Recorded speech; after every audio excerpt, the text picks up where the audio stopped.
Hello friends, welcome back to Trials of Imorah. In this video I'll be covering the process I went through to develop the latest boss in my game, the Shade. This is the 6th boss fight that I've built, so the process has thankfully already been refined in a lot of ways over the years. I already have base programming for enemy stats, attack hitboxes, and event handling for the fight itself. There are a lot of details to consider, such as managing the camera, restricting tactical actions like saving in the middle of combat, and stopping the player from leaving the arena, or just generally breaking things in so many other imaginable ways. With that fun framework in place, what is left? Where do we start? Well, there's the boss itself. There's essentially 4 areas of development to tackle now: design, programming, art, and sound effects. Design is the first step that I've taken, as everything else is dependent on it. Can't really make anything until we know what we're making. Now, conceptualizing a new enemy can be complicated, but an approach that I've taken is very Zelda-esque. The boss should simply incorporate the attacks from other regular enemies, or the environmental hazards of the level leading up to the fight. As previous examples that I've developed, the Scourge Beetle of the first level fires the same poisonous projectiles as the regular enemies. However, it is not simply a bigger version. It also charges around the arena and can slam the ground to cause new projectiles to fall. The Windworm of level 2 similarly copies gravity projectiles from simpler enemies and fights you inside of a wind current, a common obstacle throughout the earlier sections. These aren't rules, of course, but can be a good place to start designing a monster fight. With an idea of the types of actions and attacks the boss should be able to execute, I then start outlining things in code. I basically work on the programming and art interchangeably, as coding movement and setting hitbox locations is all guesswork without the artwork to accompany it. Here is the very simple outline I started with for the code, just a list of states the boss can find itself in. My design framework for the code is a state machine. It is how all of the enemies in the game function. A state machine is just a web of certain states or conditions a system can be in. Basically, the code tells the boss what to do given the current conditions, and then constantly considers the required conditions to swap into the next state. It is conceptually very simple, but the code can run long as we need to execute a lot of different things in each state. Here's how the boss was looking with one attack state and some starting artwork. So here's the boss so far. You just walk into this chamber, and I still need to add more animations, but it summons in and starts attacking you, and there's currently only one attack, and it doesn't even hit you. As you saw, I also like to develop the cutscene and setup for the fight before the boss can even really do anything. Context helps give me direction for further development. Following this foundation, it's really just step-by-step programming each attack, keeping in mind how the player can dodge the attack, and when in the cycle of attacks, the player can counter-attack with their own variety of weapons and abilities. I talked about doing design first, but the order after that is pretty chaotic, for me personally anyways. I will work on code, art, sound, and particle effects all haphazardly at once for each attack state. Before long, I had 4 attack states developed. Before showing the next clip of progress, I do want to mention how important it is for the animations and sound effects to telegraph what the boss is about to do. Without any indications, players will struggle to avoid the boss's attacks and grow frustrated. It's the developer's job to help the player after all. Anyways, here's more progress. So another little progress update on this. At the start, there are now color changing lights to help set the mood for the fight. And there's actual animations and more attacks now, and particle effects and all sorts of stuff. Yeah, a lot of progress at once. So there's the attack where the Shade will throw their sword in a variety of ways. There's the main one where it just goes across and it slashes back, and there's another one where it will home in on the player.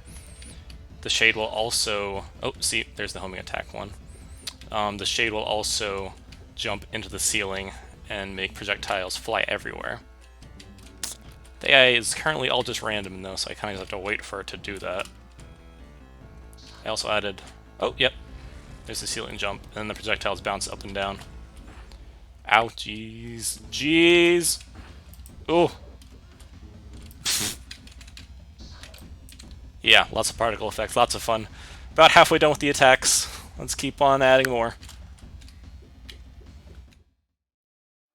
And from there, I added a bit more polish in the final attack state. While adding mechanics, I tweaked my original designs. Playtesting leads you to what your designs should have been originally. A lot of my additional thoughts were trimmed down, adjusted, or simply cut. as the boss only needs to have so many different actions. I still want to leave ideas open for future battles in the game also, so I more or less reached a stopping point. So I've been going back and forth design-wise on all the different attacks I want the boss to do. I think I've probably implemented all of them that I wanted to do. So this jumping one now has animations and an additional projectile when they slam down, and there's also a new projectile attack from the ground.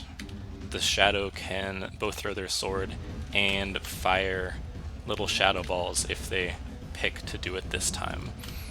I also got to do quite a bit of what do you call it, just like covering my technical bases of stuff that the boss needs to be compatible with other systems in the game. For example, the boss can now be frozen and poisoned and electrocuted and have that affect its AI accordingly, such as, oh, the projectile, the sword projectile also destroys yours, so you have to be careful about how you aim that. So when they're frozen, they'll charge slower, and they won't be able to jump as high. There's the new shadow attack I mentioned earlier. Let's see if I can get him to jump.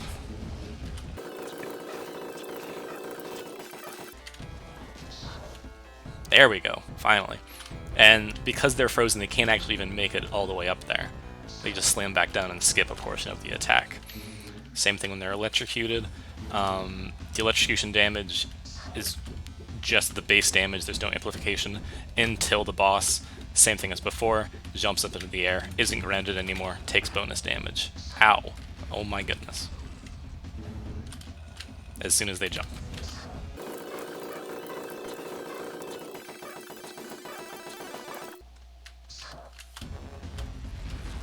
There we go. Lastly, a fun thing to consider is that the boss is throwing a projectile, and those projectiles can be destroyed because of the fun new spell and mechanics I've spent this entire level building up to.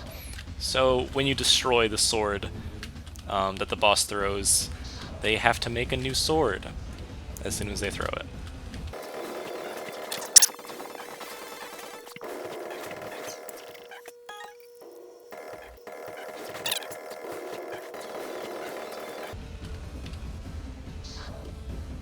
So when we destroyed the sword like that, they have to resummon it.